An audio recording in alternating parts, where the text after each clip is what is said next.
Vamos iniciar então a nossa aula que aconteceu no dia 26 de outubro, que ela foi então, primeiro, um resumo, né, do que a gente já tinha visto anteriormente. Então ela fala sobre a parte da microbiologia dos alimentos. Lembrando que os alimentos, então, eles podem estar contendo tanto micro-organismos que são deterioradores naturais, porque todos os alimentos têm um tempo de vida próximo, eles vão degradando ao longo do tempo. Temos aqueles que realmente fazem uma contaminação, então nesses casos eles podem causar doenças. E também temos os outros tipos de micro-organismos que na verdade eles são utilizados a nosso favor para produzir alguns alimentos, como exemplo de fermentações, onde a gente pode estar usando para pães, queijos, vinhos, cervejas, entre outros. Então a nossa importância é que alguns sim trazem alterações benéficas. Nem sempre o fato de ter um micro-organismo ele vai ser considerado algo patogênico. Dentro das alterações prejudiciais, então, a gente pode dizer que alguns causam uma contaminação, fazendo com que haja uma deterioração e alteração de cor, odor, textura e o aspecto do alimento. Esses seriam, então, aquela deterioração normal devido a uma degradação. Porém, além dessa, a gente tem aquelas que podem realmente causar um risco à saúde quando eles estão, então, agindo como contaminantes e podem trazer principalmente doenças porque estão vinculadas a uma precariedade da higiene, um armazenamento, distribuição ou manipulação realizados de maneira incorreta. Então, a sua subdivisão desses micro-organismos são os vírus, bactérias e os fungos. Os fungos ainda podendo ser divididos entre bolores e leveduras. Os vírus, que é o primeiro, eles não têm vida própria, no sentido que eles necessitam de uma célula hospedeira para ejetar o seu material genético e assim conseguir se reproduzir. Eles são pequenos, menores do que as bactérias e os fungos e são transmitidos pelo ar, água, alimentos que estejam contaminados e pessoas doentes. Então, sua contaminação acontece devido ao caso de pouca higiene, até mesmo como exemplo, um contato com fezes de animais, fezes humanas, a água contaminada durante o consumo ou o próprio alimento. As bactérias, elas são também pequenas, se multiplicam em velocidade grande. A gente sabe que de uma célula parte duas, depois já vai ter quatro, e assim por diante. Então, ela vai se multiplicando rapidamente e são prejudiciais à saúde. Bactérias têm uma maior facilidade, eles lhe agradam mais os alimentos que sejam ricos em proteínas. Então, seria carnes, ovos, leites. Nesse caso, então, a gente tem a presença das bactérias principalmente. Os fungos estão divididos entre bolores e leveduras. Normalmente se multiplicam, nesse caso, em alimentos secos e também com altos teor de açúcar, como doces, por exemplo. E também é importante lembrar que eles gostam de um pH mais ácido, então frutas cítricas também vamos ver a presença dos fungos.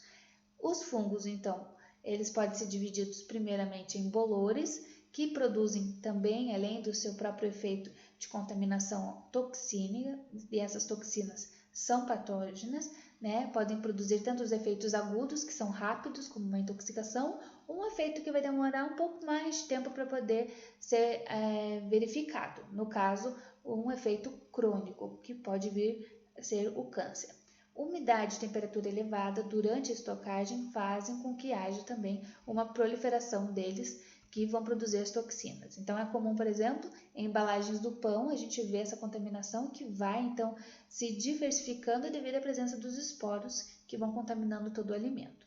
As leveduras, a sua diferenciação é porque elas são unicelulares. Como é única célula, nesse caso, então, eles vão estar se reproduzindo mais rapidamente. Eles causam também alterações químicas na sua relação área e volume e gostam de um pH ácido e temperaturas de 25 a 30 graus Celsius. De qualquer maneira, dentro das condições que devem ser analisadas a respeito das condições para uma multiplicação favorável deles, dependem de vários fatores, como a água. A gente sabe que bactérias preferem ambientes mais úmidos, os fungos ambientes mais secos, com aquele teor de atividade, o AW, em 0,60, para que ela possa então aí estar se proliferando os fungos e depois, acima disso, a água é disponível então para uma atividade é que as bactérias também acabam se multiplicando. Depende da condição nutricional, se tem nutrientes para eles se alimentarem e multiplicarem. A presença de oxigênio, alguns podem ser anaeróbicos, não necessitando de oxigênio, mas existem os aeróbicos que precisam do oxigênio.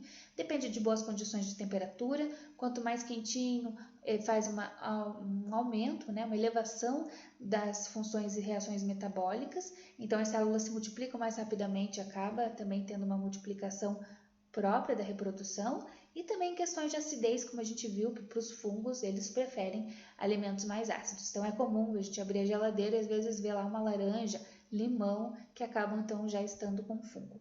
Então aqui estão os aspectos da atividade da água, que é aquela água disponível para realmente ser utilizada nos processos metabólicos. Primeiro vem os fungos, então a partir de 0,60 ela é uma classe intermediária da atividade de água, mas os fungos já iniciam e bactérias precisam de um ambiente mais úmido. Então, na nossa introdução à microbiologia, a gente consegue ver esses tipos de micro-organismos que podem, então, deteriorar o alimento, podem ser patógenos ou usar a nosso favor, que são os transformadores. Os que deterioram são as características normais, que o alimento apodrece. Os que trazem contaminação, então, eles já têm exemplos de trazerem efeitos mais adversos. E depois, os que vão ser usados a nosso favor, então, são os fermentadores. A classificação dos alimentos ainda pode ser dividida com relação a serem estáveis ou não perecíveis, que eles não mudam ao longo do tempo, como açúcar, farinha e arroz. Os alimentos semi-perecíveis, batata, maçã e nozes, eles também podem ser conservados um pouco mais de tempo. E os alimentos perecíveis, que são aqueles que estragam com maior facilidade, que são consumidos no dia a dia. Então, carne, frutas, hortaliças, ovos e leites acabam se estragando mais rápido, por isso eles perecem e são os alimentos perecíveis. Além disso, a gente tem as fontes de contaminação microbiana pelos alimentos, que podem vir no solo, na água, plantas, utensílios, o trato intestinal, tanto de seres humanos quanto de animais, vetores invertebrados e vertebrados, além de manipuladores, o ar e poeira. Alguns, então, eles liberam as toxinas e causando infecções. Mas a gente tem os micro-organismos que são benéficos, que a gente comentou que através dos seus processos de reações biológicas, como fermentação, a gente usufrui então do que eles produzem. Geramos um novo alimento. É o caso, por exemplo, da fermentação do leite, né, com iogurtes, queijos, carnes, salames e até de vegetais, no caso das bactérias. Leveduras são utilizadas também para panificação, pão, bolos, cervejas e vinhos, e alguns fungos ainda são comestíveis, que podem ser consumidos diretamente, como o champignon e o shiitake. Para a gente fazer o controle, a gente pode participar do processo de esterilização, seja ela a normal ou de comercial, o sentido comercial. Nesse caso, você elimina todas as formas de vida microbiana, não tem como deixar alguma viva, fazer uma pré-seleção. A desinfecção, a gente promove aqueles que são patogênicos, então adiciona-se álcool, maquibô para desinfectar. A sanitização são voltados aos micro-organismos para reduzir a níveis seguros dentro do padrão da saúde pública. E os antissépticos, quando a gente faz uma ferida, você faz com spray para eliminar, evitando com que haja uma infecção. Temos ainda também os germicidas, onde cidas, então ele vai falar que animal ele vai morrer. Então, germes, bactérias, fungos, algas, então cada um tem um desses nomes. Porém, os germicidas a gente não consegue eliminar os endosporos, eles são mais resistentes devido às suas características da parede celular. Então, se a gente vê essa condição de diferenciação entre desinfecção e esterilização, desinfecção eu vou eliminar o que é prejudicial, mas não todos. Em compensação, a esterilização eu removo todos os tipos de micro-organismos. Como controle, eu tenho aspectos físicos, como calor, vibração, radiação, e os aspectos químicos, que são os produtos que a gente utiliza mesmo, inclusive no dia a dia, que boa, álcool, entre outros, fenóis, peróxidos, para fazer essa limpeza. Então, a gente tem essa diferenciação entre os físicos e os químicos, todos eles visando, então, eliminar os tipos de organismos que causam as DTAs, que são as doenças transmitidas pelos alimentos. Então, essas DTAs dependem de condições de higiene, depende das técnicas, onde está sendo preparado o alimento, a temperatura, seja da refrigeração, manipulação, decozimento, que também é chamado de cocção ou distribuição, e também o tempo que faz a sua armazenagem, a manipulação e distribuição também interferem. Suas classificações, então, podem ser infecções, intoxicações, toxinfecções, intoxicações não bacterianas. Lembrando que a diferenciação é que intoxicação ela liberou uma toxina, mas pode estar, então, em conjunto uma toxinfecção também. Em alguns casos, não é as bactérias que promovem essa contaminação. Então, pode haver uma intoxicação aí, nesse caso não bacteriana, que pode vir pela alimentação de outros tipos de animais, plantas tóxicos, como é o caso de, às vezes, a gente tem uma intoxicação por sushi, peixes, moluscos, entre outros. Então, na nossa aula 10, a gente viu uma análise de amido, inclusive o relatório é para entregar na próxima aula, pelo AVA, segundo a data fornecida, mesmo que vai haver o feriado, pode ser entregue pelo AVA. A gente verificou que tipo de alimento tem amido, através então da adição de logol ou iodo. Quando pinga, se ficar com uma coloração preta escura, significa que existe essa presença do amido. Então, no dia 2/11, a entrega do relatório do laboratório que a gente fez. Na nossa aula de hoje, então, mais especificamente, a gente viu técnicas para detectar os micro-organismos, sejam elas microscópicas, microbiológicas, sensoriais, como cor, odor, sabor, e até mesmo as físico-químicas de bromatologia. Dentro da bromatologia, aquela classificação que a gente já tinha visto anteriormente, que a gente consegue pegar o alimento e verificar quais seriam suas porcentagens de proteínas, carboidratos, lipídios, fibras, entre outros. Então, as características de alguns micro-organismos que deterioram, eles vão alterando suas condições de cor, odor, sabor. Eles são frequentes e são importantes de serem analisados no controle de qualidade. Para a gente, então, fazer uma detecção, normalmente são realizadas contagens em placas, né? E para isso depende também de várias condições, como temperaturas e tempo de incubação que sejam adequadas para realmente o micro-organismo se multiplicar e você conseguir avaliar. Dentro das limitações que a gente tem das técnicas convencionais, uma delas é com relação ao tempo. Se a gente analisar no dia a dia, tudo bem, esse tempo é um pouquinho mais demorado. Porém, se existe uma análise que precisa ser mais rápida, como é o caso de que houve casos de infecções, contaminações e você precisa tomar uma decisão rápida, o tempo então acaba sendo um fator limitante. Não apenas para o caso de alguém que já está infectado, como também para processos industriais, que às vezes tem que parar todo o seu processo para verificar o que aconteceu dentro do teu setor industrial, antes de ficar enviando os seus materiais para importação, exportação, na logística e comercializar algum alimento que não está dentro dos padrões adequados. Também temos o custo do escoamento do cultivo, então alguns cultivos eles são mais caros para você estar analisando. Também temos uma outra técnica que vai estar interferindo nessa condição, que é com relação aos limites de detecção, que é a menor quantidade que eu consigo avaliar. Às vezes o equipamento não consegue avaliar concentrações mais baixas do que aquele limite, então a gente diz que tem até ali, mas não consegue verificar se existe mais ou menos organismos naquele local. Então o limite de detecção é a quantidade menor que consegue ser detectado naquela amostra. A gente tem casos de contaminação por salmonela, mais comum de todas, maionese e ovo, que causam, então, como sintomas, dor abdominal, diarreias, vômitos, dor de cabeça, febre e também fezes sanguinolentas.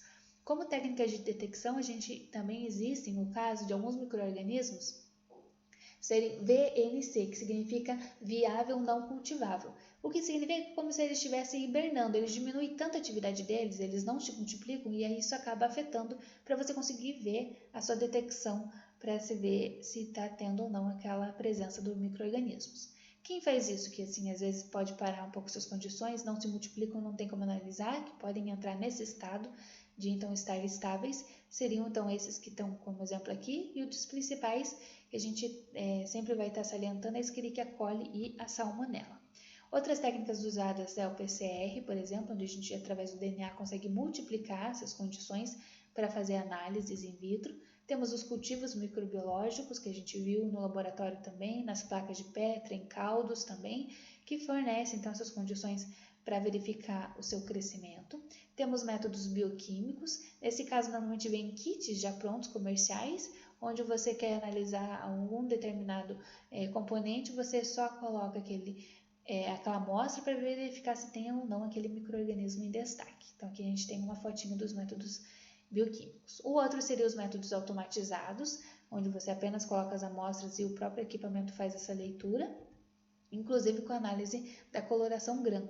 Então, lembrando que a coloração GRAM, primeiro a gente fixa o esfregaço, depois coloca o cristal violeta, aplica o Lugol, depois tira o álcool, daí aplica-se a fucsina e por último examina no microscópio. Então, aqui tem um resumo bem bacana do que acontece nessa última figurinha aqui. Então, a gente tem a sua aplicação do cristal violeta, todos ficaram roxos, aplicou o Lugol, Porém, quando a gente joga o álcool, as que são grãs negativas, elas perdem a cor, ficando apenas com a cor rosa do outro corante que eu coloco lá posteriormente, a fluoxina. Então ela é interessante porque ela pinta todos primeiro, daí libera coloração das que são gram negativas, depois pintam elas também. Então as grãs positivas, elas já ficam roxinhas, como logo no início devido ao cristal violeta, e as grãs negativas já ficam mais roseadas devido à presença da fluoxina. Outro método de identificação é o Malthoff. Nesse caso, a gente coloca o laser, evapora, ioniza esses organismos e, de acordo até mesmo com esses espectros, cada micro-organismo vai ter o seu. Então, a gente tem aqui essa inserção do laser que vai ionizar, fazer com que esses gases então sejam separados, e eu vou então primeiro analisar os de menores tamanhos, depois os de maiores, através dessa técnica de separação, e cada micro-organismo tem então seus picos. Quais seriam os menores de todos? Os vírus. Depois a gente parte para os outros micro-organismos conforme a sua complexidade. Também podem usar técnicas moleculares, onde a gente analisa os DNAs e o RNA, toda a sua sequência, seja da primeira geração ou da nova geração. E também temos esse cuidado de resumir quais são as análises mais utilizadas. Então, os químicos analíticos, pHs, corantes, aditivos, as microbiológicas, então quando a gente estuda os micro-organismos que estão existentes no local, e o interesse é ver realmente os que causam deterioração ou algum dano, que seriam os patógenos. Para isso a gente coloca caldos, que é líquido, ou ágares, dentro da placa de Petri, que são sólidos, então para analisar esse organismo-alvo. Temos também métodos imunológicos, métodos moleculares, como o PCR, e alguns métodos mais rápidos de análise nutricional. Nesse caso, eu vou verificar as suas outras condições. Um fator também interessante, que também pode servir de análise de alimentos, é o seu teste sensorial. Depois, então, para verificar e finalizar, porque a nossa aula aqui é um resumo, né, do que a gente viu durante toda a aula, seria a questão do controle da qualidade. Então, é preciso ter um controle para evitar uma contaminação e que evite surtos, né, de várias pessoas ficando doentes. Então, é necessária essa segurança alimentar, por isso a gente analisa os alimentos, evitando danos maiores, e também é necessário estar realizando isso com várias frequências. Como é necessário ter regulamentos, ter fiscalização, a gente tem dois órgãos principais que vão estar à frente desse cuidado do controle da qualidade, que é a Anvisa, a Agência Nacional da Vigilância Sanitária, mais comum, que a gente tem escutado falar, mas também a gente tem o MAPA, que é o Ministério de Agricultura e Pecuária e Abastecimento. Todos eles, então, têm próprios regulamentos e fazem as suas fiscalizações. Então, esse conceito da segurança é importante porque evita com que haja, então, um surto e evita que haja casos de doenças para as pessoas estarem, então, tendo danos em sua saúde, por se alimentarem ou por estarem em contato com algum alimento contaminado. Dentro, então, dos alimentos, onde a gente tem mais casos de surtos, primeiro vem as carnes, bovinas e também as de frango. Então, lembra lá, proteína, quem gosta? As bactérias. Em seguida vem a maionese. Devido à presença do ovo também, a gente vê casos de salmonelas. Depois o outro surto, então carne, maionese, vem o queijo. Daí depois por último o leite, que são os alimentos alimentícios, são os elementos lácteos, que também trazem essas contaminações. Então a gente tem aqui os principais, a Escherichia coli, a salmonela e as enterobactérias. Lembrando que as enteros estão relacionadas aos micro-organismos que já habitam no nosso intestino. Então, a gente tem uma infecção gastrointestinal, gastroestômago, intestinal é o intestino, que pode vir, então, de diversas fontes, seja pelo alimento contaminado, pela água contaminada ou as pessoas que manipulam, então, com a mão suja e podem trazer essa contaminação. A gente tem um resuminho da Escherichia coli e da salmonela e esse exemplo aqui de infecções no gastrointestinal. No estômago, a gente tem a presença, por exemplo, da H. pylori, ele dá uma sensação igual de uma gastrite, porém você faz o exame e não consegue verificar, depois descobre que então é esse o patógeno que estava trazendo dores. Intestino delgado e o grosso, a gente pode ver casos da salmonela, que podem trazer tanto essa dilatação, vômito, uma náusea, uma diarreia, também são efeitos que podem vir dessa contaminação fecal. Então eu agradeço a atenção de todos. Caso vocês tenham algumas dúvidas, vocês podem me perguntar. Dentro do AVA eu coloquei duas questões, um que é sobre a Anvisa, sobre as normas que são avaliadas para regulamentar as suas condições de segurança e condições adequadas para a segurança do alimento, e também tem uma outra que fala dos vários tipos de micro-organismos e também quais seriam então seus efeitos e como eles são patógenos devido a uma contaminação alimentar. Agradeço a atenção de todos. Esse é o nosso resuminho, então a gente fecha agora essa aula, deixando então que a próxima aula também vamos ter um feriado, né? Então depois, posteriormente, a gente vai estar respondendo o questionário, fazendo uma revisão, se preparando para a prova final. Obrigada pela atenção de todos e em caso de qualquer dúvida, vocês podem me mandar um e-mail.